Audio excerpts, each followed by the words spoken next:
필독 TV 여러분 안녕하세요. 네. 사례 뉴스 필증과의 토크 필독 TV 오늘 그 두 번째 시간으로 우리 박정숙 노무사님과 함께 하게 되었습니다.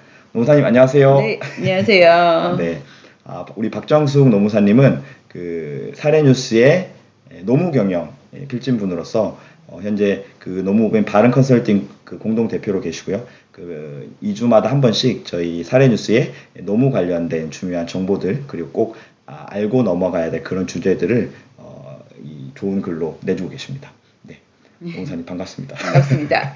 네. 오늘 필독 TV는 저희 그 핫한 이슈죠, 노무사님 굉장히. 네. 휴가. 네. 정말 그 저도 올해 이제 휴가를 사용하면서 이제 그 연차 휴가가 하루밖에 안 남았습니다. 네.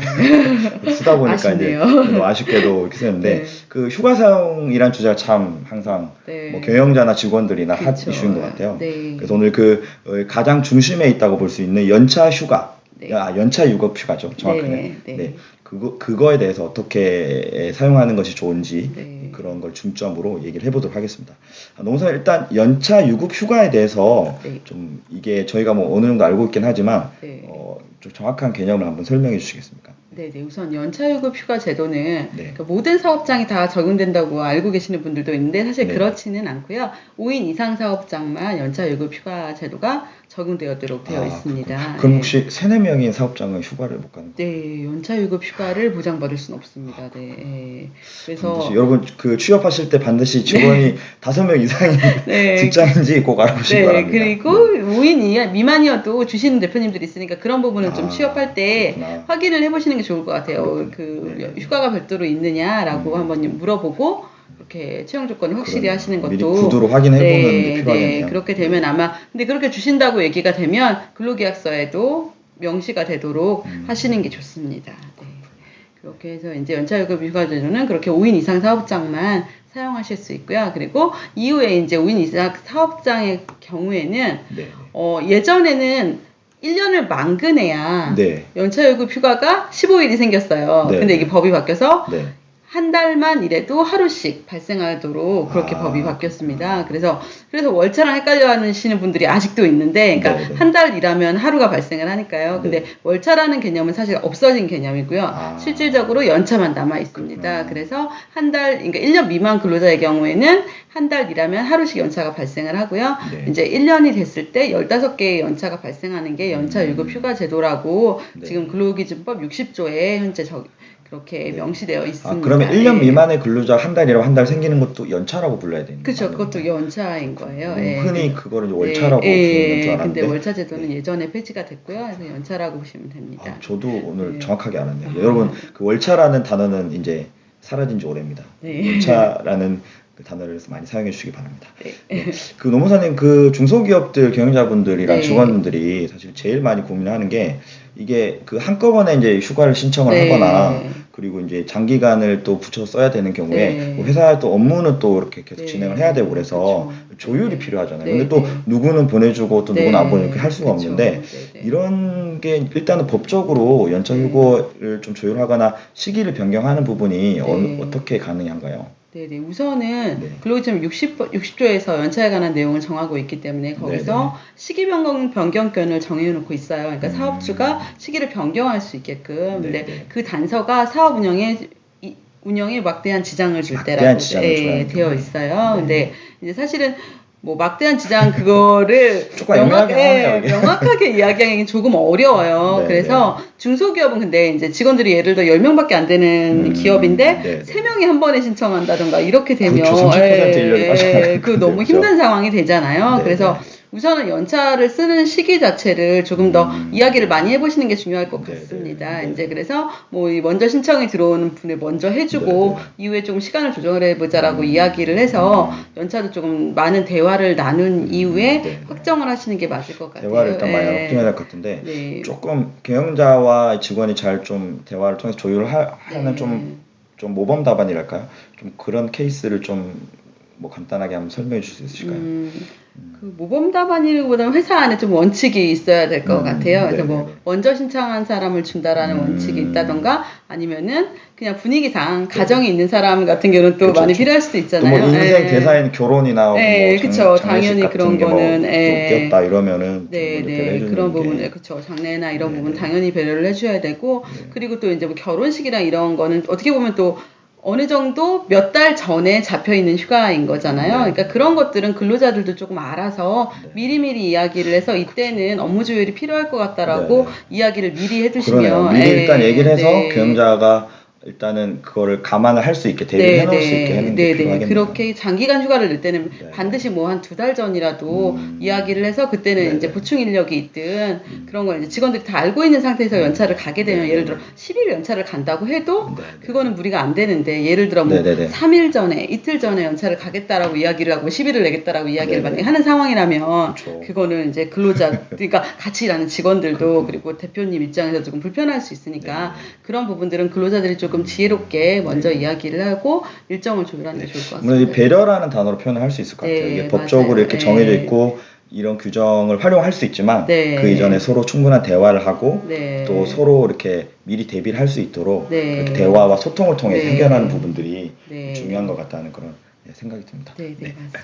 그리고 그 이 연차 유급 휴가를 이제 회사에서 부여를 할 때 네. 그 2가지 방식이 있다고 들었어요. 네, 네. 그 어떤 방식이 있나요? 우선은 회계 연도로 하는 방법이 있고요. 네네. 입사 연도에 따라서 아. 입사일에 따라서 하는 방식이 있어요. 네. 회계 연도로 네. 하는 방법과 입사 연도로 하는 방법. 네, 구체적으로 입사일로 하는 어떻게 방법인데요. 다른 거죠? 그러니까 우선은 예. 입사일로 하는 방법은 입사일부터 연차를 그냥 기산을 하는 거예요. 그래서 예를 들어 7월 1일에 입사한 근로자라고 하면 네네. 7월 1일에서 다음에 7월 1일이 됐을 때 15일이 네. 발생을 하겠죠. 아, 입사일 예. 기준. 그게 입사일 네, 기준이군요. 그게 입사일 네네. 기준인데 이제 입사일 기준으로 모든 근로자를 하려면 예를 들어 근로자가 뭐 30명이라고 할 때 네네.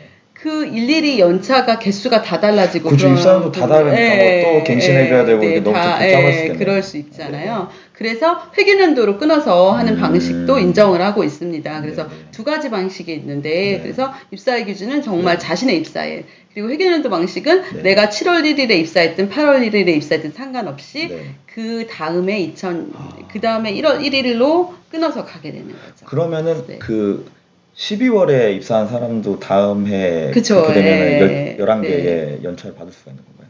그거는 이제 회사에서 선택하기 나름인 것 같아요. 그러니까 이제 네. 사실 회계연도로 가면은 네.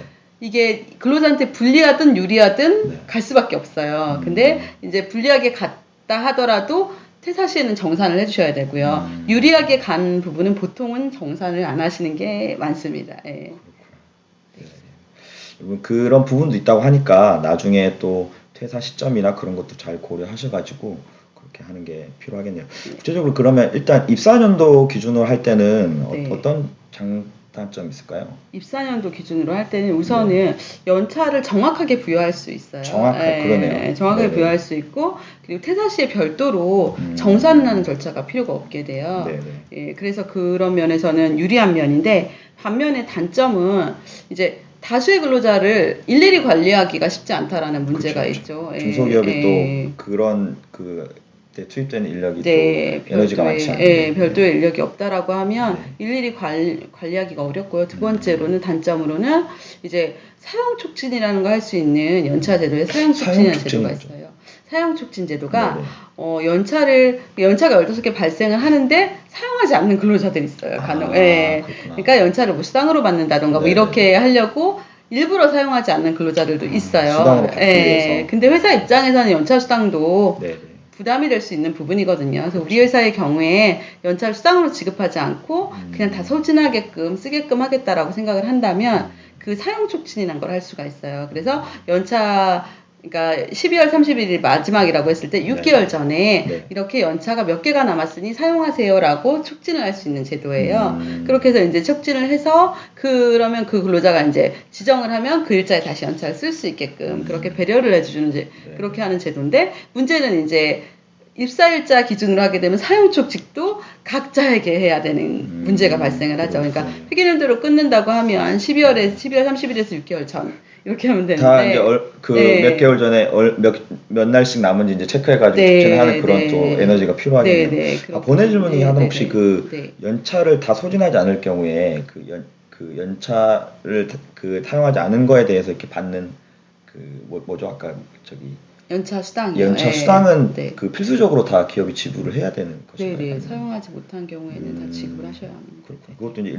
일종의 어떤 비용이 발생하는 부분이기 때문에 네, 네. 좀 촉진해서 다 사용하실 수 있게 네. 하는 부분이 필요하겠네요. 네. 그럼 회계연도 기준으로 할 때는 어떤 장단점이 있나요? 회계연도 기준으로 할 때 관리가 조금 더 수월하실 관리가 수가 수월하고 있어요. 일괄적으로 다 할 수 있으니까. 일괄적으로 하다 보니까. 근데 이제 반면에 네네. 퇴사 시에 정산을 해야 되는 부분은 또 피할 수가 없는 부분이거든요. 퇴사 시에 근로자마다 그러니까 입사 연도 기준으로 했을 때랑 네네네. 회계연도 기준으로 했을 때랑 네. 연차가 다를 수밖에 없어요. 그러니까 네. 예를 들어 회계연도 기준으로 하면서 유리하게 근로자한테 무조건 유리하게 간다라고 해주면은- 하면 정산 절차가 필요가 없겠죠. 근데 그렇지 않고 유리하게 가지 않는 경우라면 이게 정산 절차가 필요해서 이후에 이제 정산을 해서 수당을 네네. 지급하든 연차를 더 부여하든 정확하게 따져서 이제 네네. 못 썼다고 포함되는 건 비용으로 나중에 퇴직할 때 지불해줘야 그쵸. 되는 비용으로 거거든요. 지불을 하든 아니면 네네. 연차를 사용할 수 있게끔 해주든 이렇게. 그러면 좀 그런 절차 없으려면 회계연도를 적용하려고 하면은 네. 좀 근로자에게 유리한 방향으로 해주는 게 절차상으로는 그쵸. 나중에 좀 예. 간편을 할 수 있겠네요. 네.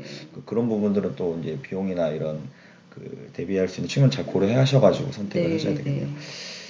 감사합니다. 아무튼 마지막으로 그러면은 중소기업 입장에서 두 개의 어떤 장점이 있고 뭐 각 상황마다 다르겠지만 일반적으로 어느 쪽이 좀 더 유리하다고 할 수 있을까요? 중소기업 입장에서. 예. 관리할 수 있는 인력이 있느냐 없느냐에 따라서 좀 인력이 많이 있느냐 달라질 없느냐 것 차이. 같아요. 그러니까 인사 관리를 별도로 할 수 있는 직원이 있다라고 네네. 하면 입사 연도로 하셔도 상관이 없는데 그렇지 않다라면 회계 연도가 나으실 수 있고요. 네. 그리고 또 아까 사용 촉진 제도를 말씀을 드렸는데 네. 사용 촉진 제도를 우리 사업장에 필요하다라고 필요하다. 하면 회계 연도로 가시는 게 나을 것 같아요. 그리고 예를 들어 한 30인 이상 사업장이라면 네네. 입사년도로 관리하는 게 거의 불가능에 가까워져요. 예. 그렇죠. 사람이 일일이 많으니까. 체크하는 네네네. 것도 이 사람 연차가 몇 개 남았고 촉진을 해야 되고 수당은 언제 줘야 되고 이런 것들을 다 관리하기가 어려워져서 30인 이상 사업장이라면 네. 회계연도로 가시는 게 맞을 것 같고요. 그 이하 사업장이라면 사역 촉진을 하느냐 안 하느냐 그리고 네네. 담당자가 있느냐 없느냐에 따라서 네네. 좀 고려를 해서 네네. 선택하시는 게 맞을 거라고 생각합니다. 30명 이상이나 아니냐, 그 사용 촉진제를 활용할 것인가, 아니고 그리고 담당 인력이 네. 감당을 할 수 있느냐, 네. 이거에 따라서 여러분 최적의 연차 유급 제도를 활용하셔서 최고의 또 경영을 이끄시는 경영자 직원분들이 되기를 바랍니다. 네, 노무사님 오늘 연차 유급휴가 명쾌하게 답변해 주셔서 너무 감사드립니다. 네, 저희는 다음 시간에 또 찾아뵙겠습니다. 감사합니다. 네, 감사합니다.